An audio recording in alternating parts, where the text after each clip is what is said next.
This is the Stockwell Eldridge Show, giving you the real-time information you need to make educated decisions about buying and selling in the world-renowned Twin Cities. Now your hosts and real estate experts, Jason Stockwell and Don Eldridge. Good morning, Minneapolis, St. Paul. You're listening to the Stockwell Eldridge Show every Sunday, 10 a.m. here on AM 1280 The Patriot. And boy, do we have a lot of stuff to talk about today. The excitement may be over, but the drama is not after the election. So we want to get into that. And we have a great expert panels here. We're not all going to talk about the election, but we have a lot of other things to talk about. But we have a special guest, Steve Furlong, here with Mortgages Unlimited. Welcome, Steve. Thank you. And we have Jack Lee, who is it's kind of a reunion here, folks. So Dawn is related to Jack. Didn't know this, right? You guys are. I knew that I was related to that, Jack, actually. Yes, Yeah. You knew that. Yes. But we did, and Steve and I know Jack from how many years ago would this be? 10 years ago? 10, 12, 8 years yeah. ago? Yep. With, I knew him first, and I've known him longer. So Yes, you did. So we have Jack, and he is executive director with Voyager Outward Bound School, which we want to talk about and what they do and learn more about that program because they're doing great things. And we also have Daniel Paley. How you doing, Daniel? Hey, thanks for having me, Jason. Good to have you on the show. He is an agent, also on works with us on the team at RE/MAX. So first off, market update, but I want to share one thing about what our Graphs and Laughs Elliot Eisenberg said. So first thing he said, remember about 2 weeks ago we talked about him, and he was talking about the interest rates. Everybody's focused now with the new president-elect. What's going to happen to the future with mortgages, housing, stock market, you name it. Elliot Eisenberg said that there will be a rate increase, a federal funds rate increase in December. That's what he said 3 weeks ago, I believe it was. He said that. He changed his tune today after the election. He said, despite losing the popular vote, Donald Trump will be the 45th president of the United States. Some people will be happy about it. Some people are crying over it literally right now as we speak and probably protesting. Expect no rate raise or rate rise in December. And as Brexit showed, there's no reason for a recession due to political shock. His pledges to boost infrastructure and defense spending, cut taxes, and deregulate, which will have a stimulative effect on the economy, but also will be inflationary, thereby steepening the yield curve, and they will not raise rates in December as his prediction. So that, for a housing perspective from us, and everybody's worried about what happens with either candidate gets elected, but that could be good news for consumers on rates and keeping the economy and the housing industry going anyway. So Steve, Dawn, what do you guys think of that, number one, and what else is going on in the real estate market? We're already seeing rate increases over the last 30 days. Really? Yes. The 10-year Treasury bond yield is something we look at closely in the mortgage industry because it's a benchmark to mortgage rates. And the 10-year yield over the last 30 days has gone from 1.7 to 2.11 today. So over the last 30 days, we've almost seen it's getting close to a 0.5% increase leading up to the election. Now, the last couple of days, after the shock now has taken place, we're seeing the 10-year yield in the last couple of days has risen almost 0.15, maybe 0.2 It's from still the low to going the up? high. So it's still going wow. up. Yes, even after the election. So rates certainly are on the rise in that regards. Wow, I didn't know that. So that completely is irrelevant compared, or the federal funds rate. All these things are tied to the 10-year, and the federal funds rate doesn't. Even if they don't raise it in December, it's not necessarily going to make rates go back down, or they still could be going up. Is what you're saying? They still could be going up. Yeah, Wow. there isn't a direct one-to-one correlation from the Fed funds rate to mortgage rates. There's a separation there. But investors look at the 10-year Treasury yield as the risk-free rate. This is where I get my guaranteed return, and then they add a margin to that, and that margin stays fairly steady for mortgage-backed security. So it's an so whenever that choice 10-year goes up, then that margin is going to stay pretty much the same. So therefore, the rates will go up because that cost is going up. Or Exactly. That return. Okay. Yep. Huh. Well, so that means buy now. If you can buy a home, you should probably be looking now in the winter. We have a few clients that are looking now right in the winter, and they're thinking, well, should we wait maybe till January 1st or February when more houses come on the market? I would say no, unless there's absolutely no housing available for what you're looking for, because chances are you might be one, having higher rate, two, having more competition from other buyers that are doing the same thing. And also our weather's been phenomenal, so why not take advantage and get out there and maybe buy one before it gets too cold, is my thought on that. But Well, and sellers should sell now too, because with rates being lower, more buyers are going to be out there. Buyers can afford more for their home also. So Yeah. I think that that's a huge, huge key. yeah, We we're need more seeing, sellers too anyways. and so. I don't know about you, Steve, what you're seeing in the mortgage world, but Dawn and Daniel, in the real estate side of it, we're seeing just a steady amount of inquiries from buyers, steady amount of inquiries from sellers, and even sellers that are meeting and saying, hey, let's give it a shot. Let's go on right now in November before Thanksgiving, which usually I would say, no, time out, let's hang tight and then wait.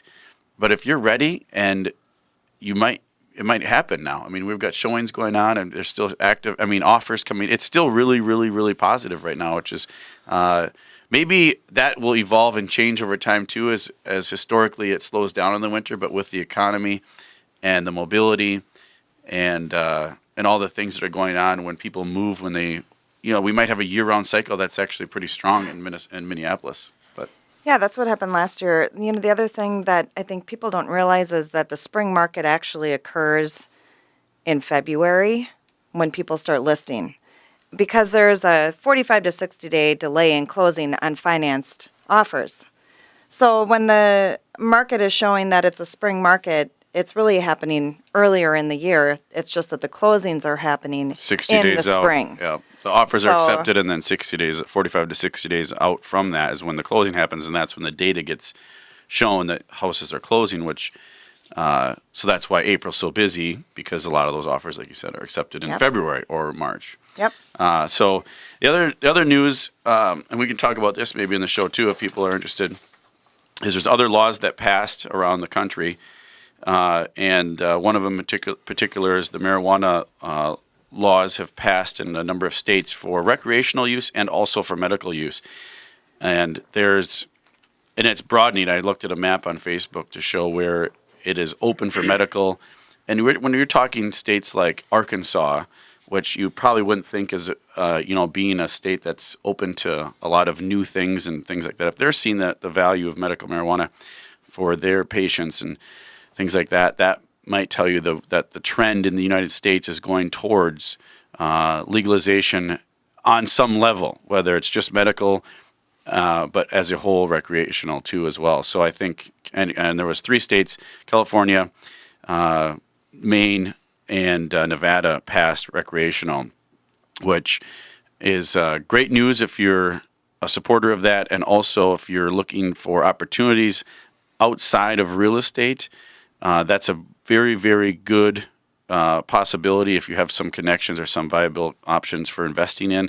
Those stocks soared pre-election, and they're probably continuing to go up. I don't track them all, but all the stocks that are involved in marijuana and medical marijuana went up dramatically before the election, anticipating that some of the states, there's 5 on the ballot and 3 of them went. So that's another thing that you might want to reach out to us. We do have a couple of people that are in that market and have connections in that game from a real estate perspective, development perspective, growth and sales options as well. So I had no idea that there was stock available in marijuana until now. And it Really? makes sense because now it's become institutionalized in some states. But I had no idea. yeah, Now I'm those going to have to go invest in that stock. well, you're probably buying it at a high right now. No pun intended there, but it's quite high, and it went Is up. it quite high? Yes, it is. But it went up dramatically. They anticipated that Nevada their goal is to be the number 1 capital, with Vegas having that for first-time users of a safe quality product that isn't something from the, that's going to hurt or harm people. They want to have a legitimate product that people can come to have their first experience in Vegas for that. So anyway, Arizona did not pass rec. They still have medical, but they did not pass rec, and I think there was one other state that didn't do that. But that's some other news. 60% of Americans support legalization, and now marijuana will be legal in over 30 states and some form. So that's some interesting news there. Any other market updates from anything else? Daniel, Dawn, Steve, from real estate mortgage perspective, any other bit of information that's happening other than the activity is still great and we're blessed with the weather and we have I know. We are so lucky with the weather. I am just counting my blessings. But I did have a question for Daniel because Daniel is now new with RE/MAX results, which is great. Are you seeing a lot of buyers? Are you... Definitely more buyers than sellers. You know, the clientele that I primarily work with is millennials, and the big concern is interest rates, their mortgage payment, things like that. So it's really my job and kind of our job as professionals to kind of walk them through the process and explain that it is doable, and some of the misinformation that they sometimes read is not always accurate, and to kind of paint a picture that's doable and manageable. And I think they really appreciate it when people take time to, really walk them through. Well, that's great. And then are you holding a lot of opens this time of year? Or? Yeah, a little bit. Okay. A little bit, especially with the nice weather. We've been getting some good foot traffic there, especially popular homes, on busy intersections where they're visible. That seems to be very helpful. It kind of just depends. There's a lot of different ways of, showing properties to consumers out there, and open houses being one of them. Great. How long have you been an agent? I've been an agent about 18 months. Okay. Yep, and well, I come from you. Better Homes and Gardens before I popped over to RE/MAX Results. Oh, good for you. Well, welcome. Yes, We welcome, appreciate Daniel. having We're excited. you. Yeah. So we're going to get introduced to Jack Lee on the next segment on what Voyager Outward Bound School does. I do want to take one moment to read, and my friend, college buddy from Gustavus, Ben Bigelow, I'm going to read what he said here in closing on this segment. More than anything, our leaders need our prayers. Prayer for their hearts and clarity of mind. Attacking them is often being the thing we are accusing them of being that thing energetically. Stand for truth, but be mindful of expressing with hatred in our hearts. For when we become that thing, then we become that thing. It's probably 100%. It's probably 100% accurate to say that no one person can see 100% of what's going on, i.e., the whole picture. Things are often not as bad or as good as they originally believed. Prejudice and prudence says that. And as I read from many other Facebook friends, ask and pray for clarity. And if you are not a prayerful person or a believer in a higher power, then find your own way to find clarity in your own being. Until then, words of hatred and animosity bless no one. Decide if you want to be a blessing or a curse to your own people. Starts now.